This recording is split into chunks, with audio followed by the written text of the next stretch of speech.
Денеска гостин во вестите на Канал 5 е министерот за земјоделство, шумарство и водостопанство, господин Трипуновски. Веднаш ќе пројдам на главното прашање.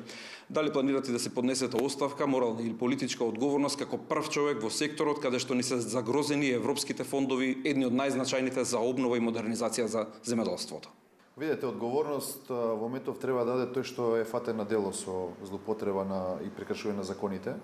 И мислам дека таму ќе се води истрагата до крај, апелирам да биде до крај и сите кои што се евентуално инволвирани во целиот случај да одговарат. Само на тој начин ќе можеме да стопираме негативни тенденции, прекршување на закони и девијантни однесувања. Тука ја гледаме единствената вина за одговорност.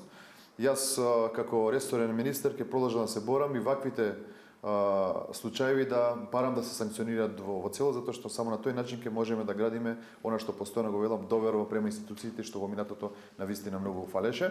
Со овој случај гледате како сериозна влада, без разлика на партиска припадност, дали е некој сегашен или поранешен функционер, се бориме безпрекорно.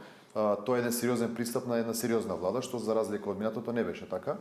И тука уште еднаш апелирам и повикувам до секој еден граѓанин кој што можеби има за некој друг случај одредени сознанија или бил, да речеме, ставен во ваква непријатна ситуација, да алармира и веднаш да го санкционираме, затоа што, повторувам, само на тој начин ќе имаме сериозни и здрави институции, сериозна и здрава држава, која што нормално треба да биде дел од европското семејство. Дали не гледате одговорност како прв човек на министерството кога во соопштението од МВР од истрагата се вели дека државен службеник вработен во министерството, искористувајќи го своето реално влијание и службената положба, е вмешан во целата оваа постапка? Јас во едно интервју појаснив, ќе повторам. Значи, платежната агенција е посебно тело, посебна агенција која што одговара пред владата. Оно лице кое што се во медиумите спомнуваше дека е некаква спон помеѓу Министерството за земјоделство и платежната агенција. Повторувам, тоа лице беше вработено преку Агенција за времени вработување, распоредено во Управата за водостопанство, кој што нема никаква допирна точка со платежната агенција.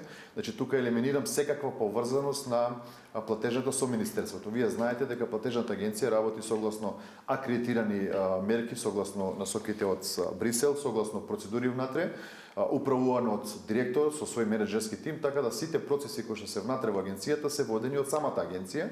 И тука бледи се нападите на опозицијата да го врзат Министерството со платежната агенција, така да мислам дека тоа повеќе заради политички поени или за видливост во јавност, отколку што има реална близина до вистината. Така да повторувам дека ова лице нема никаква комуникација со кабинетот и во делот на соработка со платежната агенција. На истото, веднаш по презената акција од страна на Министерството за внатрешни работи и обвинителството, е прекинат договорот за вработување во самото министерство. Сериозна е загриженоста на бизнис заедницата, пред се они се подиректно погодени во оваа работа, бидејќи се тие повеќе корисници на овие средства отколку помалите земјоделци. Сериозна е загриженоста, имаат луѓе инвестирано, земено кредити, направени се веќе некои инвестиции кои доаѓа сега ред за исплата, гледаат ваков скандал. Како може да се одрази, може ли да се запре нешто, да изгубат нешто, загрозени ли им се на крај бизнисите и вработените?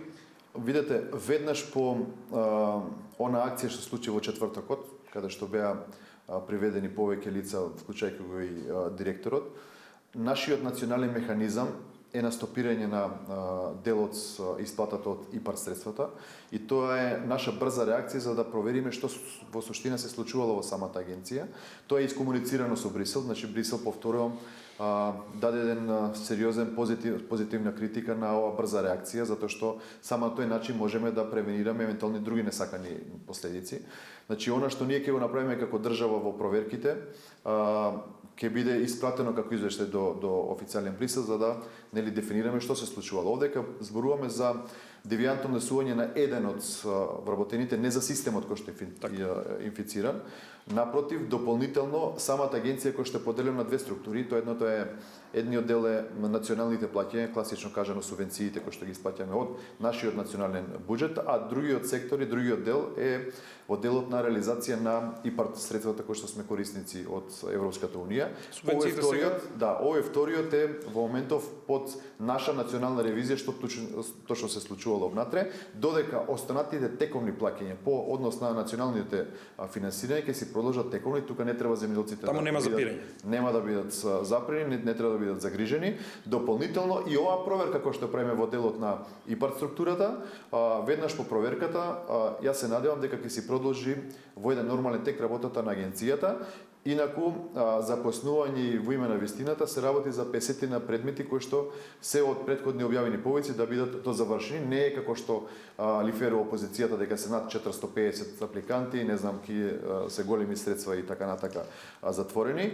Дополнително, она што е важно, ние веќе на последната седница, владина седница, назначивме и нов директор на самата институција, која што нормално веќе однатре ќе почне да го движи процесот на самата агенција, за да нема еден сериозен застој. Така да апелирам и укажувам до самите земјоделци и до оние кои што се потенцијални корисници на ИПАР фондовите, дека нема да биде тоа некој предолг период, сепак јас не можам да дефинирам колку точно ќе трае, и тоа се надевам дека ќе биде доста краток, за да провериме и нормално ќе си продолжи сета активност. Дополнително и јавните повици кои што ги имаше платежната агенција во делот на кофинансирање на одредени структури во делот на земјоделското производство ќе си продолжат и да ќе завршат во еден разумен рок. Постои ли опасност да дојде до дополнително пролонгирање на роковите ако се вклучи и Европската комисија со нејзината внатрешна контрола попозната како ОЛАФ? Ние сме сведоци дека изминативе последниве неколку години ОЛАФ беше присутен во платежна агенција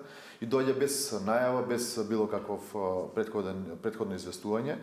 Во моментов, она што ние сме го превземале како институција согласно нашите надежности, повторуваме позитивно поздравено од Брисел. Дали ќе дојде ОЛАФ, не знам. Меѓутоа, она што е наша обврска, ние ќе направиме се да испровериме, да пратиме еден сумиран извештај во Брисел дека по проверката е консултирано тоа и тоа и веднаш по тоа мислам дека ќе продолжиме понатака со едно тековно работење на самата платежна агенција. Министре, ви благодарам за ова гостување во вестите на Канал 5. Благодарам и на вам.